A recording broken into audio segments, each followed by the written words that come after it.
Hello दोस्तों, good evening. कैसे हैं आप सब लोग? स्वागत है आपका हमारे यूट्यूब चैनल पर। और this is Tinku, nursing officer, Safdarjung hospital.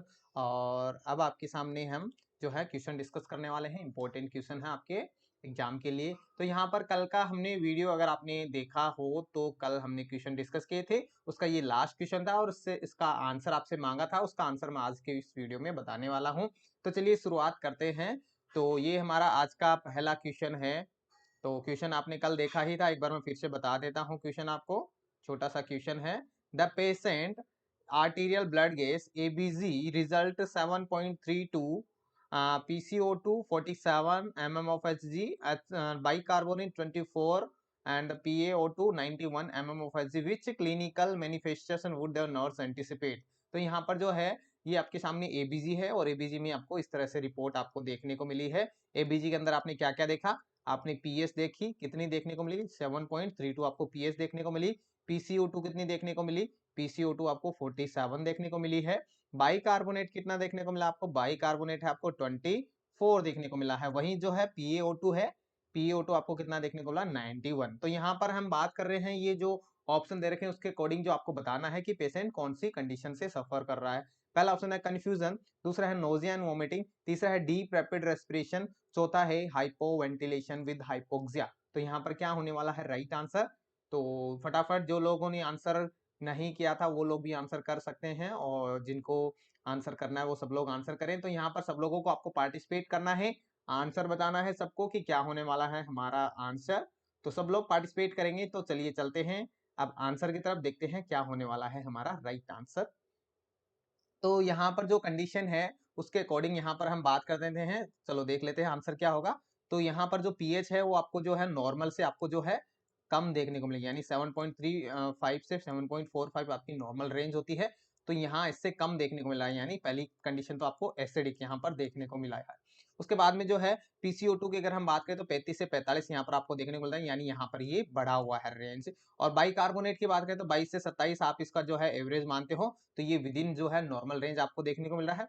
तो ये आपका विद इन नॉर्मल रेंज है। और पीएओ2 की बात करें तो 80 टू 100 है आपका जो नॉर्मल रेंज के अंदर आप कंसिडर कर रहे हो, तो ये भी आपका जो है विद इन नॉर्मल रेंज है। तो यहाँ पर जो रेंज है चेंजेस वो देखने को मिल रहा है, यानी यहाँ पर जो है रेस्पिरेशन में यहाँ पर रेस्पिरेटरी यहाँ पर क्या देखने को मिल रहा है? एसिडोसिस। तो यहाँ पर ये कंडीशन क्या है? Respiratory acidosis. तो रेस्पिरेटरी आपको एसिडोसिस आपको देखने को मिल रहा है। तो रेस्पिरेटरी एसिडोसिस में से कौन सी कंडीशन में होता है?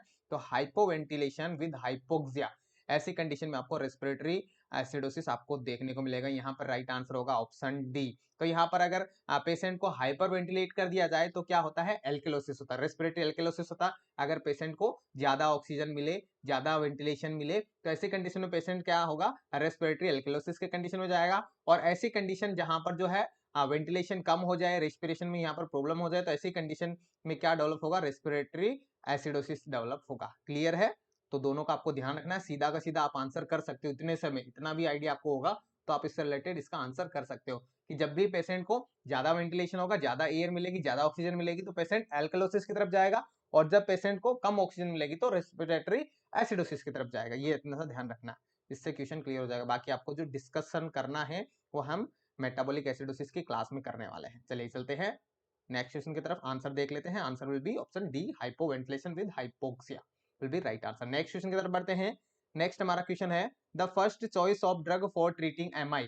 एमआई को ट्रीट करने के लिए फर्स्ट ड्रग ऑफ चॉइस कौन सी होगी? पहला ऑप्शन है स्ट्रेप्टोमाइसिन, दूसरा है स्ट्रेप्टोकाइनेज, चौथा है नाइट्रोग्लिसरीन, चौथा है हिपेरिन। तो क्या होने वाला है राइट आंसर? सब लोग आंसर करेंगे, सब लोग पार्टिसिपेट करेंगे। ऑप्शन, चार ऑप्शन आपके सामने है, option A, B, C and D. What will be right answer? फटाफट सब लोग आंसर करेंगे। और यहाँ पर जो है आपको 15 सेकंड का टाइम है, 15 सेकंड में आप आंसर कर सकते हैं। फटाफट आपको आंसर करना है। तो यहाँ पर पूछी है drug of choice for MI. तो एमआई को ट्रीटमेंट करने के लिए, यानी मायोकार्डियल इंफाक्शन, एमआई क्या है यहाँ पर? Myocardial infraction. तो मायोकार्डियल इंफ्रैक्शन को ट्रीट करने के लिए यहाँ पर जो है ड्रग ऑफ चॉइस आपसे पूछी है, तो कौन सी होने वाली है वही आपको बताना है। तो क्या होगा इसका राइट आंसर? चलिए चलते हैं आंसर की तरफ। Right answer will be option D, option B, streptokinase. Streptokinase is the right answer. तो यहाँ पर जो है ड्रग ऑफ चॉइस क्या होने वाली है एमआई को ट्रीट करने के लिए? स्ट्रेप्टोकाइनेज। क्लियर है? चलिए नेक्स्ट चलते हैं। नेक्स्ट हमारा क्वेश्चन है तो ये वीडियो है, यहाँ पर जो हम ज्यादा डिटेल में हम डिस्कशन नहीं करने वाले हैं, हम जो है यहाँ पर शॉर्ट क्विक रिव्यू कर रहे हैं। तो आपको जो है जल्दी जल्दी क्वेश्चन है वो आपको देखने हैं। A patient with abdominal aortic aneurysm which observation by the nurses indicate the need for immediate intervention। तो पेशेंट है aortic aneurysm का, यहाँ पर पेशेंट है abdominal aortic aneurysm का जो पेशेंट है, तो यहाँ पर कौन सा जो है ऑब्जर्वेशन आपको पेशेंट में ऐसा देखने को मिला कि आपको वहां पर तुरंत यानी जो आपको एकदम से इंटरवेंशन तुरंत के तुरंत इमीडिएट इंटरवेंशन करने की जरूरत आपको पड़ी है। पहला ऑप्शन है complain of yellow tint vision, दूसरा है sudden onset of frothy pink sputum, तीसरा ऑप्शन है यूरिनरी आउटपुट 75 ml पर यूरिनरी कैथेटर, चौथा है complain of sudden and severe back pain and shortness of breath. What will be right answer? Aortic aneurysm का patient है, इसको ध्यान में रखते हुए आपको बताना है कि यहाँ पर कौन सा ऑब्जर्वेशन आपने देखा, क्या आपने ऐसा देखा कि आपको तुरंत जो है इमीडिएट इंटरवेंशन की जरूरत है। क्या होगा यहाँ पर राइट आंसर? सब लोग आंसर करेंगे option A, B, C and D. चार ऑप्शन आपके सामने है, फटाफट आप आंसर करेंगे। तो सब लोग पार्टिसिपेट करेंगे, क्या होगा इसका राइट आंसर बताएंगे। तो जल्दी से सब लोग कमेंट करें, सब लोग पार्टिसिपेट करें। तो देखते हैं, गलत हो जाने तो, गलत हो रहा है तो गलती से डरो मत, बस आपको पार्टिसिपेट करना है। एक्टिव पार्टिसिपेट करोगे, गलती करोगे तो ज्यादा सीखोगे। आदमी गलती से सीखता है, ठीक है। चलिए चलते हैं आंसर की तरफ। तो राइट आंसर भी ऑप्शन डी। देखिए यहाँ पर अयोर्टिक एन्युरिज्म का यहाँ पर पेशेंट है, तो यहाँ पर जो येलो टिंट विजन आपको देखने को मिलता है, तो ये ओल्ड एज में आपको जो देखने को मिलता है आपका, और नॉर्मली भी आपको देखने को मिल सकता है, कोई और प्रॉब्लम भी हो सकती है। तो यहाँ पर जो लेंस ब्लर होने की वजह से जो येलोविश लेंस हो जाता है, उसकी वजह से आपको ये देखने को मिल सकता है। तो ये यहाँ पर विजन से यहाँ पर कोई यहाँ पर रिलेशन नहीं है। फ्रोथी पिंक स्पुटम है, ये आपको जो है देखने को मिल सकता है। पल्मोनरी एडिमा में आपको ये देखने को मिल सकता है। तो यहाँ पर ये भी इससे मतलब रिलेशन नहीं है, तो इसको भी आप छोड़ सकते हैं। यूरिन आउटपुट 75, तो यहाँ पर पोलीयूरिया देखने को मिल रहा है, तो पोलीयूरिया में भी यहाँ पर जो है ऐसा कुछ नहीं है कि हम इस कंडीशन को रिलेट करते हुए यहाँ पर इमीडिएट इंटरवेंशन करें। और चौथा ऑप्शन आपके पास में complaint of sudden and severe back pain and shortness of breathe, तो यहाँ पर ये जो साइन आपको दिखाई दे रहा है, ये आपका अब्डोमिनल ब्लीडिंग का यहाँ पर साइन आपको दिखाई दे रहा है। तो ये ब्लीडिंग अगर हो जाए, रप्चर हो जाए, एनोरिज्म हो जाए, तो यहाँ पर जो है आपको ये चीजें देखने को मिलेगी। इसलिए यहाँ पर तुरंत इमीडिएट इंटरवेंशन करने की जरूरत है अगर हमें ये ऐसी कोई कंडीशन देखने को मिलती है। तो चलिए नेक्स्ट चलते हैं। नेक्स्ट हमारा क्वेश्चन है exchange of gases between the environment and lungs is called as. तो यहाँ पर जो है आपके सामने बहुत ही अच्छा क्वेश्चन है। नेक्स्ट क्वेश्चन ये है कि आपका एक्सचेंज गैसेस का exchange between environment and lungs जो है वो क्या कहलाता है? पहला ऑप्शन है एक्सटर्नल रेस्पिरेशन, दूसरा है पल्मोनरी वेंटिलेशन, तीसरा है इंटरनल रेस्पिरेशन, चौथा है एक्सक्रिएशन। तो यहाँ पर क्या होगा राइट आंसर? फटाफट सब लोग आंसर करेंगे, सब लोग पार्टिसिपेट करेंगे। बहुत ही इजी सा क्वेश्चन है, लेकिन यहाँ पर बहुत ज्यादा गलत होने वाला भी क्वेश्चन है। ए, बी, सी, डी चार ऑप्शन आपके सामने हैं, देखते हैं यहाँ पर किस किस को कितना कंफ्यूजन होता है।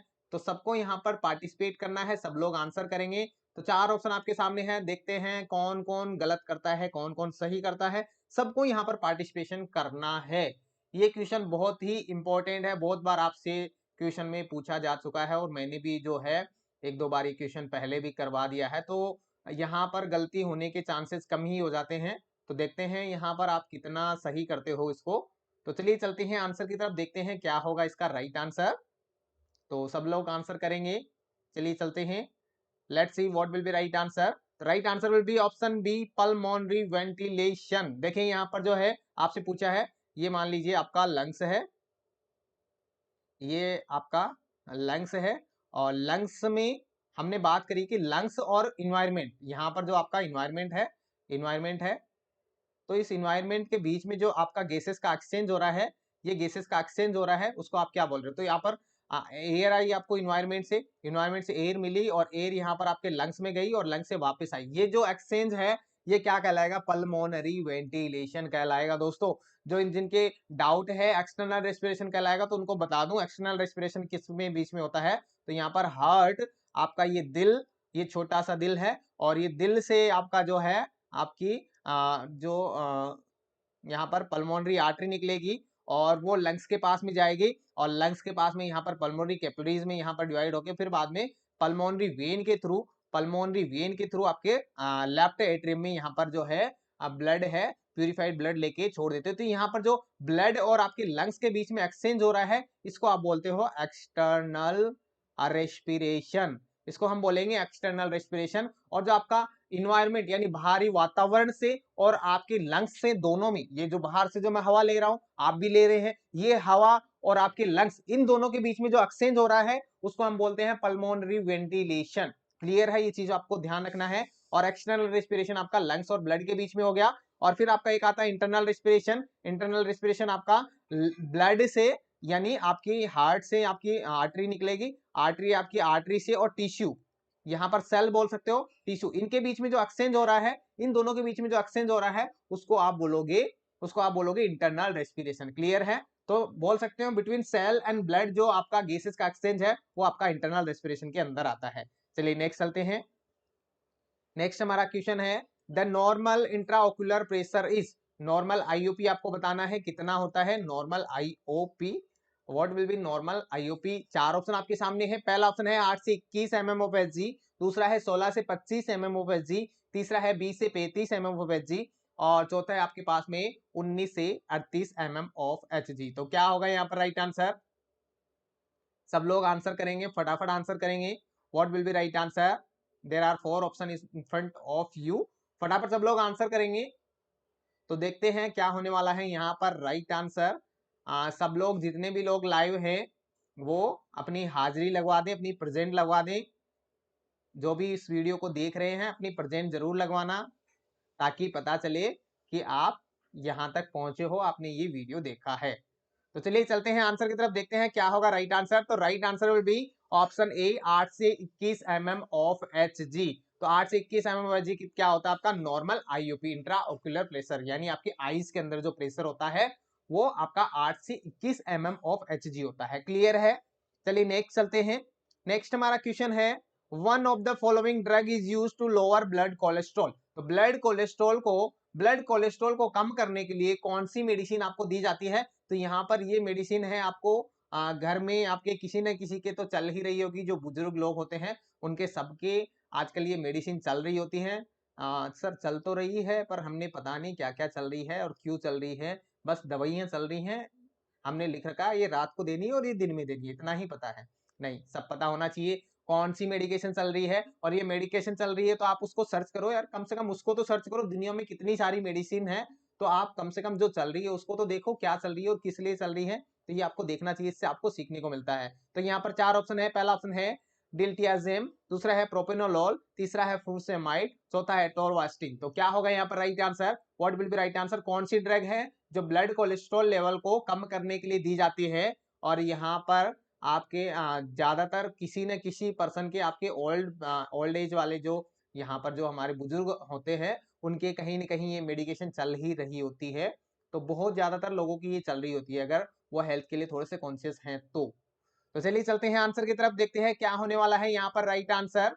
तो फटाफट सब लोग आंसर करेंगे कमेंट में, सब लोग पार्टिसिपेट करेंगे। चलिए चलते हैं आंसर की तरफ। Right answer will be option D atorvastatin. तो यहाँ पर जब भी हमारा ब्लड कोलेस्ट्रॉल लेवल बढ़ता है, जब भी ब्लड कोलेस्ट्रॉल लेवल बढ़ता है तो सबसे पहले अटोरवा यहाँ पर जो है स्टार्ट करी जाती है। अटोरवा यहाँ पर 10 mg से स्टार्ट करी जाती है, 10 mg यहाँ पर स्टार्ट करी जाती है, 10 mg, फिर 20, 30, 40 यहाँ पर जो है इसकी डोज है उसी अकॉर्डिंग होती है। अगर जनरली स्टार्ट है तो यहाँ पर 10 से स्टार्ट होती है, तो यहाँ पर अगर थोड़ा बहुत बड़ा हुआ है तो 10, ज्यादा बड़ा हुआ तो 40 तक यहाँ पर जो मैंने देखा है। तो यहाँ पर इस तरह से आपको देखने को मिल सकती है। क्या करती है ये? ब्लड कोलेस्ट्रॉल लेवल को कम करती है। क्लियर है, चलिए चलते हैं नेक्स्ट क्वेश्चन पे।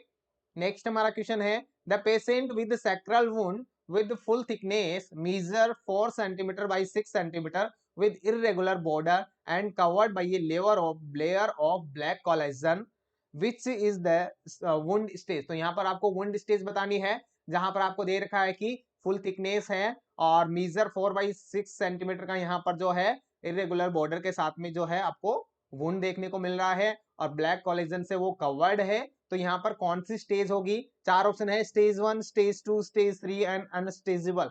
What will be right answer? फटाफट सब लोग आंसर करेंगे, सब लोग पार्टिसिपेट करेंगे। तो क्या होने वाला है यहाँ पर राइट आंसर? फटाफट सब लोग आंसर करेंगे, सब लोग पार्टिसिपेट करेंगे। What is the right answer? तो चलिए चलते हैं आंसर की तरफ। जो लोग भी लाइव है please answer, please put your answer in comment box. और फटाफट आंसर करेंगे और लास्ट में मुझे बताएंगे भी आपने कितने सही किए और कितने गलत किए, ईमानदारी से बताएंगे। चलिए चलते हैं आंसर की तरफ। Right answer will be option D, unstable. Unstable is the right answer, क्योंकि यहाँ पर ब्लैक कोलेजन से ये कवर्ड है, और वुंड जब तक कवर्ड होता है हम स्टेज का पता नहीं लगा सकते। हम स्टेज का पता लगाने के लिए हमें वुंड को देखना पड़ेगा कि क्या क्या इसमें इन्वॉल्व है, क्या स्किन इन्वॉल्व है, क्या सबक्यूट इन्वॉल्व है, क्या मसल्स इन्वॉल्व है, क्या बोन्स इन्वॉल्व है। तो इस तरह से हम जो इसको देखते हैं उसके हिसाब से जो हम क्या करते हैं, स्टेज आइडेंटिफाई कर रहे हैं। लेकिन यहाँ पर ब्लैक कोलेजन से कवर्ड है तो हमें पता ही नहीं चलेगा। तो यहाँ पर वुंड को, स्टेज को पता लगाने के लिए हमें ब्लैक कोलेजन है उसको रिमूव करना पड़ता है। उसके बाद में हम स्टेज का पता लगाते हैं कि कौन सी स्टेज है। यहाँ पर अगर ब्लैक कोलेजन से कवर है तो हम यहाँ पर अभी कोई भी स्टेज नहीं बता सकते, तो उसको हमने बोल दिया अनस्टेजेबल। तो हम इसको आइडेंटिफाई नहीं कर सकते ऐसी स्टेज को। चलिए चलते हैं नेक्स्ट क्वेश्चन की तरफ। नेक्स्ट हमारा क्वेश्चन है, the nurse is caring for the client with burden score 13. How does the nurse interpret client risk for skin breakdown? तो यहाँ पर जो है ब्रेडन स्कोर है 13, और यहाँ पर जो है कितनी, यहाँ पर स्किन ब्रेकडाउन की रिस्क है 13 स्कोर आया है। तो पहला ऑप्शन है हाई रिस्क, दूसरा है माइल्ड रिस्क, तीसरा है सीवियर रिस्क, चौथा है मॉडरेट रिस्क। तो क्या होगा यहाँ पर right answer? What will be right answer? There are 4 options in front of you. We have to choose one of the right answer and put your answer in the comment box. Let's see what will be right answer. Don't hesitate to give answer, because if you do here practice, then you will learn more and more. तो यहाँ पर सब लोगों को participate करना है। चलिए देखते हैं क्या होगा इसका राइट आंसर। तो सब लोग यहाँ पर कमेंट करेंगे। तो चलिए चलते हैं आंसर की तरफ, देखते हैं क्या होने वाला है। Right answer will be option D, moderate risk. तो पेशेंट है यहाँ पर क्या है, मॉडरेट रिस्क का है। अगर उसका स्कोर 13 देखने को मिला है, तो यहाँ पर जो है स्कोर से आपको याद रखना है, अगर किसी पेशेंट का स्कोर 15 से 16 आपका देखने को मिल रहा है तो वो माइल्ड रिस्क होगा, उसको माइल्ड रिस्क होगा। अगर 12 से 14 यहाँ पर स्कोर देखने को मिल रहा है तो वो मॉडरेट रिस्क का पेशेंट होगा। अगर स्कोर लेस देन 11 देखने को मिल रहा है तो यहाँ पर जो है सीवियर रिस्क आपको यहाँ पर देखने को मिलती है। तो ये आपको जो है स्केल याद रखना है, ये स्केल आपसे पूछ सकते हैं। चलिए नेक्स्ट चलते हैं। नेक्स्ट हमारा क्वेश्चन है, which lab value require immediate intervention by the nurse. तो यहाँ पर कौन सी लैब वैल्यू आपने देखी कि आपको तुरंत इमीडिएट इंटरवेंशन करने की जरूरत पड़ेगी या पड़ती है। तो 4 ऑप्शन आपके पास में, पहला है कैल्शियम 9.8, दूसरा है सोडियम 137, तीसरा क्लोराइड 104, और चौथा है पोटेशियम 3.1। तो क्या होगा यहाँ पर right answer? What will be right answer?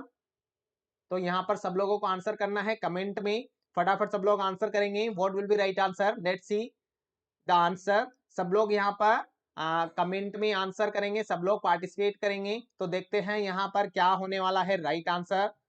तो चलिए चलते हैं आंसर की तरफ। Right answer will be option D. देखिए यहाँ पर जो है कैल्शियम है आपको दे रखा है 9.8, यानी आपका जो नॉर्मल रेंज के अंदर है, 8.5 से 10.5 तक आप इसकी जो है नॉर्मल रेंज मानते हैं। और यहाँ पर सोडियम है 135 से 145 आपको देखने को मिलता है, यानी ये भी नॉर्मल रेंज में है। और जो आपका क्लोराइड है वो भी आपका 97 टू 104 107, कितना भी आप थोड़ा बहुत ऊपर नीचे आपको देखने को मिलता है, तो ये भी आपका नॉर्मल रेंज में है। यहाँ पर जो 3.52 यहाँ पर जो आपका पोटेशियम होता है वो 3.52 5.1 आपको बेसिकली देखने को मिलता है नॉर्मल रेंज। और यहाँ पर 3.1 है, यानी यहाँ पर क्या है, हाइपोकेलेमिया की तरफ है पेशेंट। और यहाँ पर जो है कार्डियक रिस्क हो सकती है, कार्डियक रिस्क हो सकती है, इसलिए यहाँ पर आपको तुरंत इमीडिएट इंटरवेंशन की जरूरत है। ऐसे पेशेंट में आपको पोटेशियम का लेवल आपको नॉर्मल करना पड़ेगा। क्लियर है? चलिए चलते हैं नेक्स्ट क्वेश्चन की तरफ, देखते हैं क्या होने वाला है हमारा नेक्स्ट क्वेश्चन। तो नेक्स्ट क्वेश्चन आपके सामने है, छोटा सा है। And irresistible urge to void urine occur when the bladder volume increase to। तो irresistible जो अर्ज है आपकी वॉइड की, वो कब हो जाती है? जब आपका ब्लैडर है कितना भर जाता है। पहला ऑप्शन है 400 ml, दूसरा है 600 ml, तीसरा है 1000 ml, चौथा है 800 ml। तो क्या होगा यहाँ पर राइट आंसर? कौन सी आपने जो है क्वांटिटी देखी कि आपको लगा कि यहाँ पर जो है अनरेसिस्टेबल अर्ज है आपको यहाँ पर देखने को मिलती है? तो क्या होगा right answer? What will be right answer? चलिए चलते हैं आंसर की तरफ, सब लोग आंसर करेंगे, फटाफट आंसर करेंगे। पहले सब लोग आंसर कर दो, उसके बाद चलते हैं हम आंसर की तरफ, देखते हैं क्या होने वाला है यहाँ पर राइट आंसर। सब लोग पार्टिसिपेट करेंगे। तो चलिए चलते हैं आंसर की तरफ, देखते हैं क्या होगा यहाँ पर राइट आंसर। तो राइट आंसर इज 600 ml। तो यहाँ पर जो है अर्ज है वो आपकी 250 ml से स्टार्ट हो जाती है, जो नॉर्मल अर्ज टू यूरिनेट है वो 250 से ml से स्टार्ट हो जाती है, लेकिन जब आपका ब्लेडर है 600 ml जब भर जाता है तब आपको ऐसा फील होता है कि अब तो मुझे है जो टॉयलेट जाना ही पड़ेगा, नहीं तो मेरा ब्लेडर फट सकता है, ऐसा फील आने लग जाता है। और जो कैपेसिटी है वो 1 लीटर की आपकी जो है होती है, ब्लेडर की कैपेसिटी 1 लीटर की होती है। क्लियर है? चलिए चलते हैं नेक्स्ट क्वेश्चन की तरफ। नेक्स्ट हमारा क्वेश्चन है nitroglycerin is administered by which route. जो एनटीजी है नाइट्रोग्लिसराइड, जिसको आप एनटीजी प्यार से बोलते हैं, एनटीजी का रूट क्या होता है? क्या होता है इसका रूट? चार ऑप्शन आपके सामने है। पहला ऑप्शन है सबलिंगुअल रूट, दूसरा है बाय इनहेलेशन, तीसरा है बाय पेरेंट्रल रूट और चौथा है इंसर्शन। तो क्या होगा यहाँ पर right answer? What will be right answer? फटाफट आंसर करेंगे, सब लोग पार्टिसिपेट करेंगे। तो क्या होने वाला है? बहुत इजी सा क्वेश्चन है, आपको यहाँ पर इसका आंसर तो आराम से कर ही दोगे, इसमें यहाँ पर आपको कोई दिक्कत होने ही नहीं वाली है, बहुत बार पूछ लिया गया है। तो फटाफट आंसर करेंगे, देखते हैं क्या होने वाला है यहाँ पर राइट आंसर। तो फटाफट सब लोग कमेंट करेंगे, सब लोग पार्टिसिपेट करेंगे, क्लास को ज्यादा से ज्यादा शेयर करेंगे और लाइक करना ना भूलें। अगर आप लोग चाहोगे तभी आपकी क्लास डेली यहाँ पर आपको मिलेंगे, डेली आपको इंपॉर्टेंट क्वेश्चन आपको देखने को मिलेंगे। अदरवाइज अगर आपको नहीं चाहिए क्लास तो नहीं आएगी क्लास। अगर आप लोग सपोर्ट करोगे तभी क्लास आएगी, तभी आपके लिए मेहनत ज्यादा से ज्यादा करेंगे। तो चलिए चलते हैं आंसर की तरफ, देखते हैं क्या होगा राइट आंसर। तो right answer will be option A sublingual route. तो यहाँ पर जो है राइट आंसर होने वाला है सबलिंगुअल रूट, यानी जो है एंटीजी हमेशा सबलिंगुअली दी जाती है। इसका स्प्रे भी आता है, वो भी आपको म्यूकस मेम्ब्रेन जो सबलिंगुअली जो है स्प्रे किया जाता है। तो यहाँ पर इसका साइड इफेक्ट होता है, मोस्ट कॉमन साइड इफेक्ट होता है जो कि होता है हाइपोटेंशन एंड हेडेक। ये आपको सबसे पहले देखने को मिलता है। हाइपोटेंशन एंड हेडेक आपका मोस्ट कॉमन साइड इफेक्ट है एंटीजी का। क्लियर है? चलिए चलते हैं नेक्स्ट क्वेश्चन पे। नेक्स्ट हमारा क्वेश्चन है, तो यहाँ पर ये क्वेश्चन हो गया है, चलिए नेक्स्ट चलते हैं अब हम। नेक्स्ट हमारा क्वेश्चन है the nurse is monitoring a client taking chlordiazepoxide hydrochloride लिब्रियम which adverse effect of the greatest concern. तो यहाँ पर जो है पेशेंट क्या ले रहा है? क्लोरडाइजेपोक्साइड हाइड्रोक्लोराइड यहाँ पर ले रहा है, लिब्रियम ले रहा है। तो कौन सा यहाँ पर ग्रेटेस्ट जो यहाँ पर एडवर्स इफेक्ट आपको देखने को मिलेगा, जिसके ऊपर हमें सबसे ज्यादा ध्यान देना है? पहला ऑप्शन है हिकअप्स, दूसरा है लिथार्जी, तीसरा है ड्राउजीनेस, चौथा है रेस्पिरेटरी डिप्रेशन। तो क्या होगा? क्या होगा? फटाफट आप आंसर करेंगे, सब लोग आंसर करेंगे। कौन से एडवर्स इफेक्ट पे हमें सबसे ज्यादा कंसर्न करना है, सबसे ज्यादा ध्यान देना है? तो क्या होगा यहाँ पर राइट आंसर? चलिए चलते हैं आंसर की तरफ, सब लोग आंसर करेंगे। सबसे पहले सब लोग आंसर कर दो, फटाफट सब लोग आंसर करें ताकि हम आंसर की तरफ चले। तो यहाँ पर अगर आपको कंफ्यूजन है तो कोई बात नहीं, कंफ्यूजन क्लियर हो जाएगा। आपको तो एक बार आंसर तो करना ही है, तो आप आंसर कर दो जो भी आपको लग रहा है, फिर हम उसका आंसर है वो देखेंगे क्या होगा। तो चले फिर आंसर की तरफ देखते हैं क्या होगा राइट आंसर। तो right answer will be option D. देखिए यहाँ पर जो आपने बोला which adverse effect would the greatest concern, तो यहाँ पर सारे एडवर्स इफेक्ट आपको देखने को मिलते हैं क्लोरडाइजेपोक्साइड के। कौन सा सबसे ज्यादा कंसर्न है? तो हिकअप्स है, नॉर्मल है, कोई बात नहीं, उसको कोई ज्यादा नुकसान नहीं होगा। लिथार्जी है, कोई बात नहीं, होने दो, लिथार्जी है तो। ड्राउजीनेस आ रहा है, कोई बात नहीं, रेस्ट करने दो। लेकिन अगर रेस्पिरेटरी डिप्रेशन है, इसको आपको ध्यान देना पड़ेगा, ये मोस्ट कंसर्न वाला होगा। हमेशा जब भी आपसे कोई भी आपसे पूछेगा तो एबीसी फॉर्मूला आपको याद रखना है। तो यहाँ पर रेस्पिरेटरी डिप्रेशन है, इसको आपको ध्यान रखना है। तो मोस्ट कंसर्न है, सबसे ज्यादा कंसर्न है वो हम देंगे रेस्पिरेटरी डिप्रेशन पे। चलिए नेक्स्ट चलते हैं। नेक्स्ट हमारा क्वेश्चन है, फॉर चार बच्चे हैं, 6 month old children arrive clinic to deputy immunization, which child can safely receive the immunization at this time। तो यहाँ पर चार बच्चे आए हैं 6-6 महीने के और उनको इम्यूनाइजेशन देना है, डिप्यूटी इम्यूनाइजेशन के लिए आए हैं। तो कौन से बच्चे को हम सेफली इम्यूनाइजेशन दे सकते हैं? चार ऑप्शन आपके सामने। पहला ऑप्शन है चाइल्ड विद रनी नोज, एक बच्चा है जिसको रनी नोज है, तो पहला ऑप्शन। दूसरा ऑप्शन है a child who experiences seizure after the last immunization, एक बच्चा है जिसको लास्ट इम्यूनाइजेशन के दौरान सीजर आया था। और तीसरा ऑप्शन है the child who experience life threatening allergic reaction after the last immunization, एक बच्चा जिसको लास्ट टाइम जब इम्यूनाइजेशन किया गया तो उसको लाइफ थ्रेटनिंग एलर्जिक रिएक्शन हो गई थी। चौथा है a child with temperature 102 degree Fahrenheit. तो कौन से यहाँ पर कौन से ऑप्शन जो है आपको लग रहा है बेस्ट कि इसको हम इम्यूनाइज आराम से कर सकते हैं, कोई प्रॉब्लम नहीं है?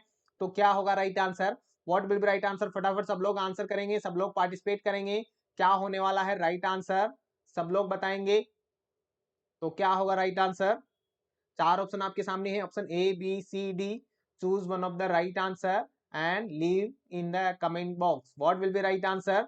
सब लोग आंसर करेंगे, सब लोग आंसर करेंगे। क्या होने वाला है राइट आंसर? तो चलिए चलते हैं आंसर की तरफ। Right answer will be option A, यानी अगर बच्चा रनी नोज के साथ में है तो उसको हम सेफली इम्यूनाइज कर सकते हैं।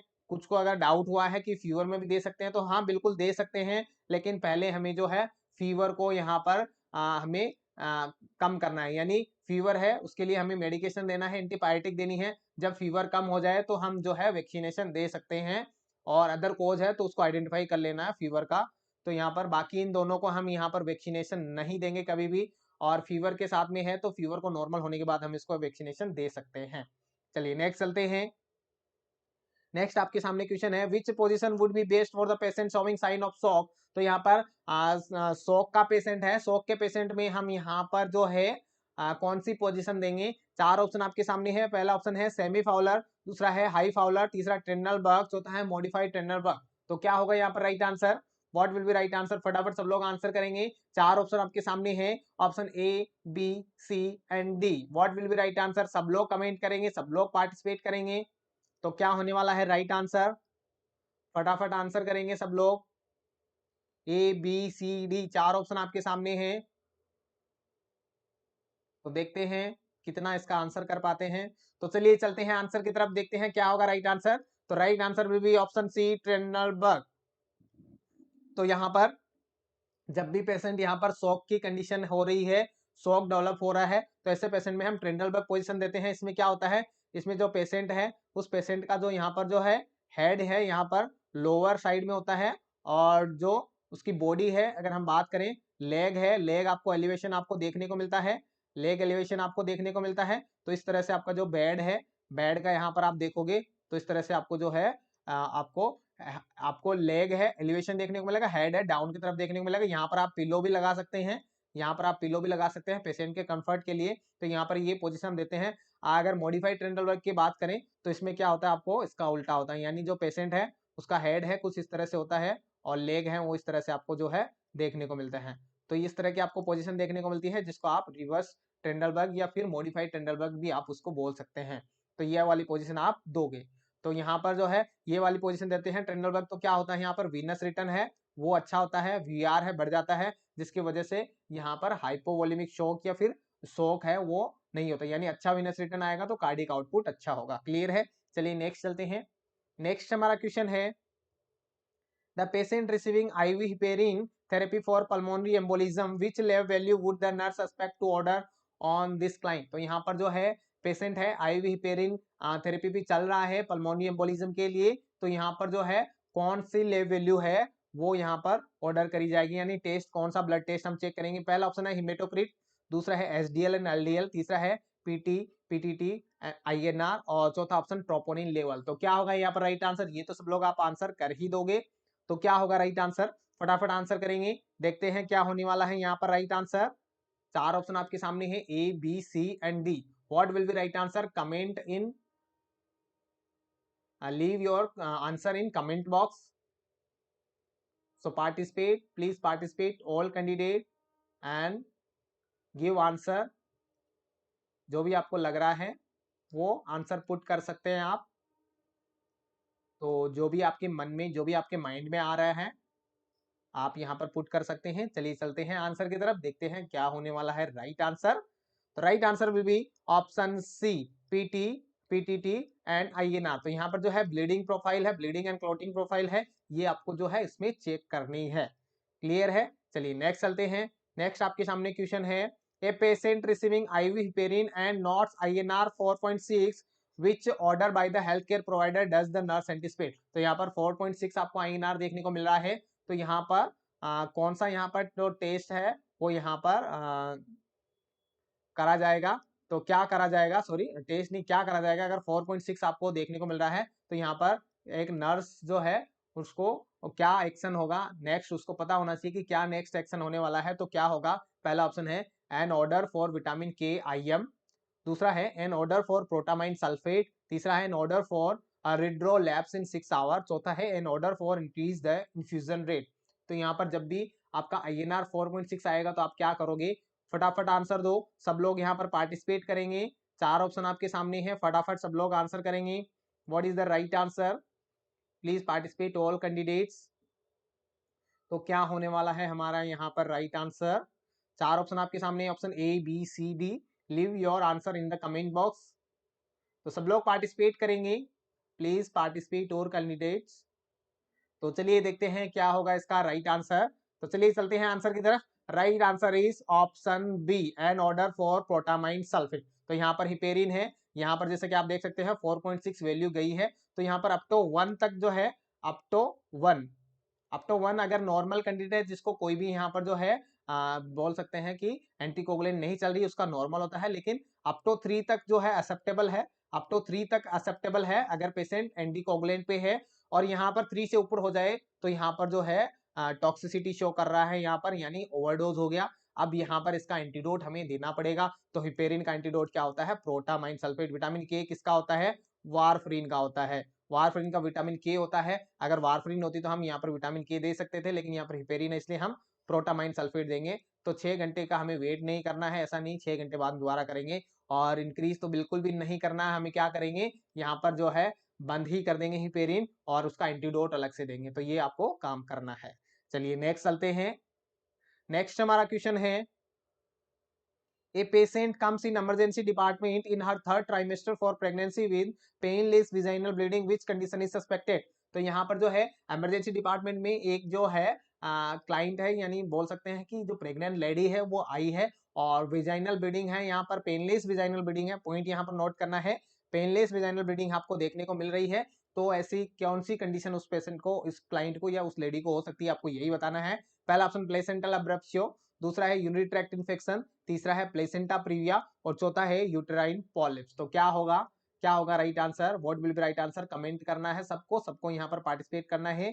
Please participate all candidate, please leave your answer in the comment box.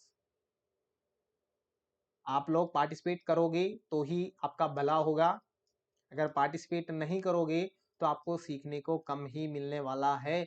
जितना ज्यादा आप एक्टिव पार्टिसिपेट होगे, आपके माइंड को उतना ज्यादा आप घुमाओगे, तो ही आप यहाँ पर सक्सेस हो सकते हैं, तो ही मेरी क्लास लेने का यहाँ पर जो है फायदा आपको मिल सकता है। नहीं तो आप डायरेक्ट आंसर तो आप कहीं पर भी देख सकते हैं, डायरेक्ट आंसर नहीं देखना आपको, उसके अंदर अपना दिमाग दौड़ाना है।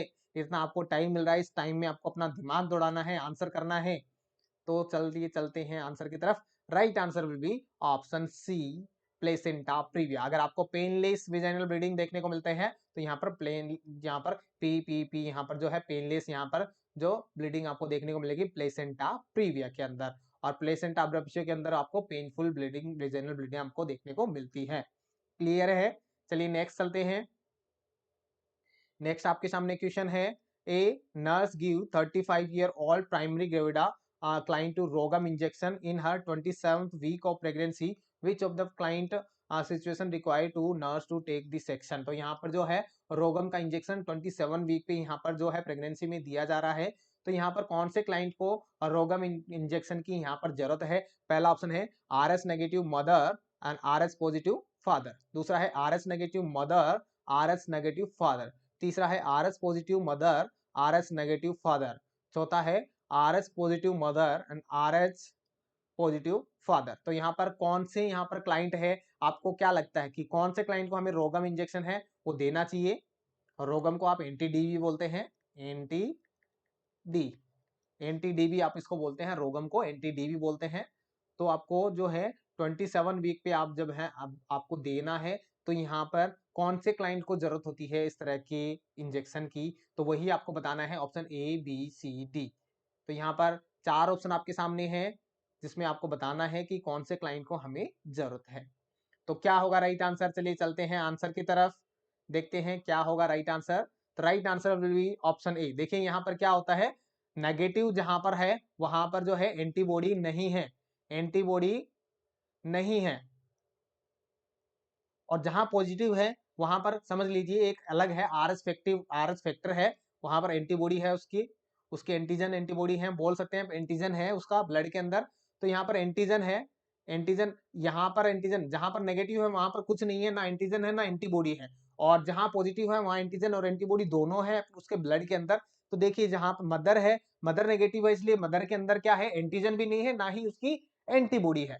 तो यहाँ पर जो है आर एच पॉजिटिव अगर फादर है तो उसके पास में पॉजिटिव जो है उसकी एंटीबॉडी। तो यहाँ से जब बच्चे की अब नेगेटिव मदर है, अब नेगेटिव मदर, तो बच्चा अगर पॉजिटिव हुआ और मदर अगर नेगेटिव हुई, देखिए अगर फादर नेगेटिव होता तो मदर भी नेगेटिव है, तो यहाँ पर नेगेटिव ही रहते, पॉजिटिव आने का चांसेस ही नहीं था। लेकिन यहाँ पर फादर पॉजिटिव है और मदर नेगेटिव है, यानी मदर के अंदर जो एंटीजन एंटीबॉडी नहीं है, आर एच फैक्टर के एंटीजन एंटीबॉडी नहीं है, तो अब यहाँ पर अगर बच्चा गलती से पॉजिटिव हुआ, पॉजिटिव आर एच फैक्टर हुआ उसके अंदर प्रेजेंट और मदर नेगेटिव है, तो अगर दोनों का ब्लड गलती से थोड़ा बहुत ही मिक्स हुआ तो यहाँ पर तकड़ी वाली जो है हेमोलाइटिक रिएक्शन देखने को मिल सकती है। उसके लिए हम ये रोगम इंजेक्शन लगाते हैं, क्लियर है, उसके लिए हम ये एंटी डी का इंजेक्शन लगाते हैं। तो यहाँ पर आपको ध्यान रखना है मदर हमेशा नेगेटिव ही रहेगी, तभी जरूरत पड़ती है, क्योंकि मदर पॉजिटिव है तो उसके अंदर एंटीजन एंटीबॉडी है, हमें कुछ नहीं करना, बच्चा नेगेटिव हो पॉजिटिव हो कोई दिक्कत नहीं है, फिर हम देखेंगे बाद में जो है। तो यहाँ पर नेगेटिव हुआ तो यहाँ पर प्रॉब्लम है, ठीक है, और फादर भी नेगेटिव है तो भी हमें जरूरत नहीं है। तो यहाँ पर अगर फादर पॉजिटिव, मदर नेगेटिव होनी जरूरी है, क्योंकि मदर के ब्लड में मिक्सअप हो रहा है, मदर के जो हिमोलाइटिक, जो मदर के ब्लड के कारण जो हिमोलाइटिक रिएक्शन हो रही है, तो आपको यहाँ पर ध्यान रखना है, ठीक है, क्लियर है। नेक्स्ट चलते हैं। तो ये आज का हमारा लास्ट क्वेश्चन है और इसको आपको आंसर में बताना है, क्या होगा इसका आंसर। तो मैं इसको नंबर डाल देता हूं, ये आपका क्वेश्चन नंबर 20 है, क्वेश्चन नंबर 20 है, इसका क्या आंसर होगा तो आपको बताना है जो भी आंसर होगा। तो angiography is x-ray visualization, angiography is x-ray visualization of, तो जो एंजियोग्राफी है वो एक्सरे विजुअलाइजेशन है, किसका है वही आपको बताना है। चार ऑप्शन आपके सामने है, heart, lungs, blood clot and blood vessels. तो क्या होगा इसका राइट आंसर, वो आपको कमेंट बॉक्स में बताना है, आपका आंसर बताना है। इससे ये भी पता चलेगा कि आपने ये वीडियो पूरा देखा है और आप यहाँ पर एक्टिवली जो है जो हमारे से जुड़े हुए हैं। तो जितना आपका जो ये जो मोटिवेशन देखने को मिलेगा उतना ही ज्यादा हमें आपके लिए काम करने में और अच्छा लगेगा। तो आपके लिए और मेहनत करेंगे और ज्यादा अच्छे से अच्छी आपके लिए चीजें लेके आएंगे और फ्री में आपके लिए ज्यादा से ज्यादा जो है हम पढ़ाने की कोशिश करेंगे। तो यहाँ पर एंजियोग्राफी को आपको बताना है कि एंजियोग्राफी क्या है, क्या है। तो यहाँ पर आपके सामने ऑप्शन है तो आपको आंसर देना है। आंसर ये लिखना है क्वेश्चन 20, जो भी आपको लग रहा है, हार्ट, लंग्स, ब्लड वेसल्स या फिर ब्लड क्लॉट्स, तो आपको सब, आपको जो भी लग रहा है वो आपको आंसर करना है, क्वेश्चन नंबर 20 लिख के आपको आंसर बताना है। तो थैंक यू फॉर वॉचिंग, बाकी इस जो क्वेश्चन के बारे में हम कल के वीडियो में हम डिस्कस भी कर लेंगे। तो थैंक यू फॉर ज्वाइनिंग, मिलते हैं कल की क्लास में। तो good night all of you and thanks for joining. और कैसी लगी क्लास आप बता सकते हैं, आपका मोटिवेशन ही हमें और ज्यादा मेहनत करने के लिए मजबूर करेगा। तो मिलते हैं नेक्स्ट क्लास में, सबको गुड नाइट।